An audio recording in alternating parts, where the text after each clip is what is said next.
What's up, guys? Welcome back to the channel, and today we're going to be talking about the most controversial Finals MVP of all time, and it's the 2015 Finals where Andre Iguodala was named the Finals MVP over Steph Curry.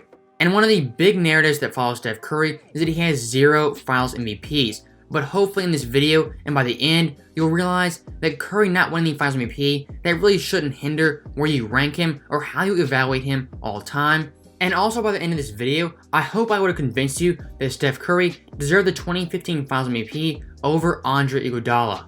So let's give some background information and kind of give you guys a refresher of the 2015 Warriors. Now this Warriors team, they went 67-15 and won their most games since 1976. And this was also the breakout year for Steph Curry as he averaged 24-8-4 on 49-44-92 splits. And he was named the MVP of the NBA over James Harden and LeBron James. And something I want to note is that Curry, he only played 32.7 minutes per game, which at the time was the lowest minutes per game average for an MVP in NBA history. And to this day, Curry has 2 of the 5 lowest minutes per game averages for an MVP in NBA history. And this Warriors team, they were the best team in the NBA, and they would absolutely breeze through the Western Conference, going 12-3. Setting up the first Warriors vs. Cavs NBA Finals matchup. Now, unfortunately, the Cavaliers, they would have some bad luck early in the playoffs as Kevin Love would have his shoulder yanked out of his socket by Kelly Olynyk, and Kyrie Irving would go down late in Game 1 of this series. And Golden State, they were going to win in only 6 games. And as you guys already know, Andre Iguodala, he was named the Finals MVP for this series.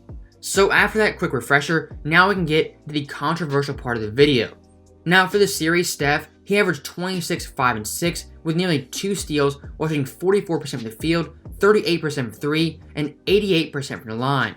Now compare that to Andre Iguodala, who averaged 16 points per game, 5.8 rebounds, 4 assists, just over 1 steal a game, while shooting 52% from the field, 40% from 3, and an abysmal 35.7% from the free throw line. So just going off raw stats and look at the offensive side of the ball, I would say Steph Curry, he definitely deserved his Finals MVP. And for me personally, I am very big on precedent and what's been set throughout NBA history. And throughout NBA history, the leading scorer on the winning team in the finals, he has won the MVP 40 out of 51 times for 78.4%.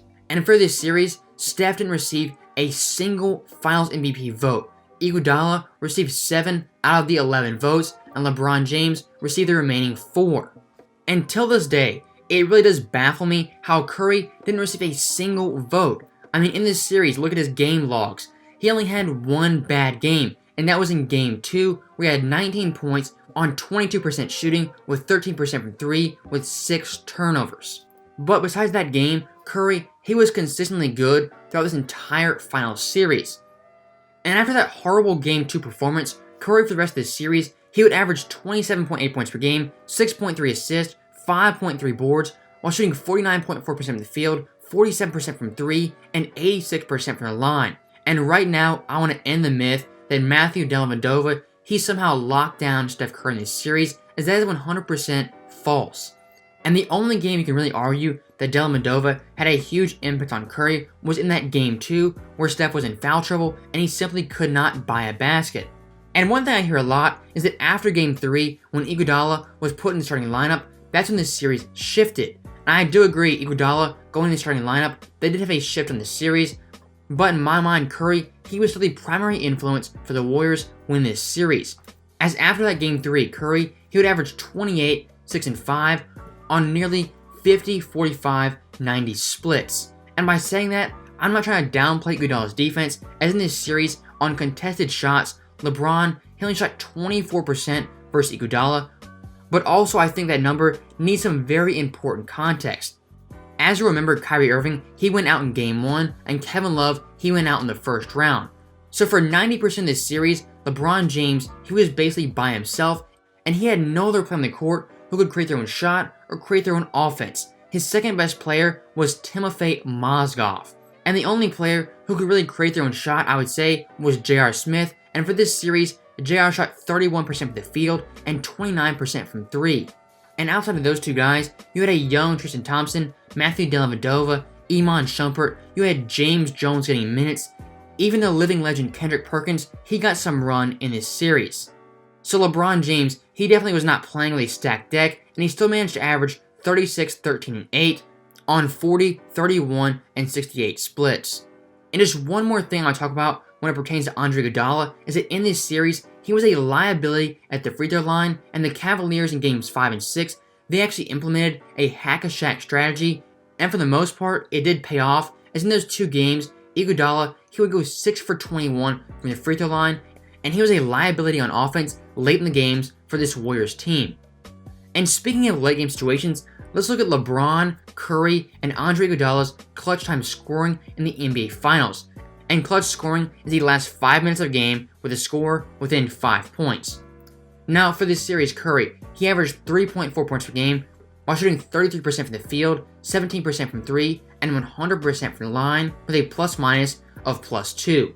Now LeBron, he was also tied at the series lead, averaging 3.4 points per game in the clutch, shooting 17.6%, nearly 70% from 3, and 90% from the line with a plus-minus of -2. And Iguodala, he only averaged 1 point in the clutch, while shooting 33% from the field, and 33% from 3, and 0% from the line with a plus-minus of +2. And just looking at those raw numbers, I would say that Curry, he was the best clutch time scorer in this entire series.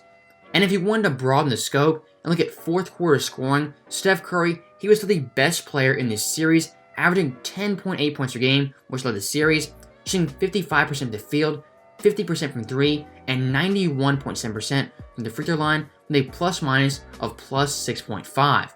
Now LeBron, he was also pretty impressive, averaging 10.2 points per game, shooting 40.4% from the field, 50% from 3, 75% from the line with a plus-minus of -4. Now Iguodala in this series, he averaged 5.7 points per game while shooting over 60% from the field and the three-point line. But when it came to free throw shooting, Andre Iguodala was an abysmal 23.1%, and his plus-minus in the fourth was +4.7. So looking at both the fourth quarter and the clutch time scoring numbers, I would say Steph, he was the best in both those categories. And if you've watched playoff basketball for the last 10 plus years, you know how crucial it is late in the game for your star player to create his own shot and score the basketball when the game is on the line.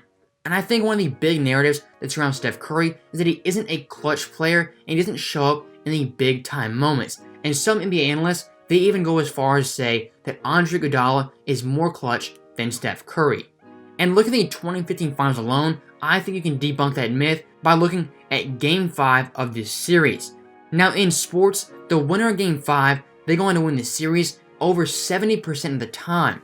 So in this crucial Game 5, Steph Curry put up 37 points, 7 boards, 4 assists, on ridiculous 55, 50, 100 splits. And that game right there is one of the big reasons Golden State went on to win this series.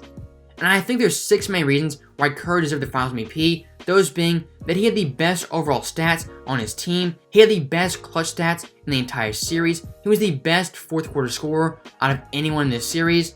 In games 4 through 6, he came through in a major way, showing up big time in all those games. He had the crucial Game 5 performance where he had 37 points, and out of all 6 games, he only had one bad game in the series, that being Game 2.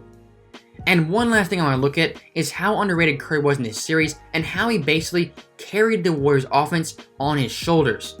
Now in games 3 through 6 of this series, Steph, he averaged 27.8 points per game, 5.3 boards, 6.3 assists, while having 49, 47, and 85 splits.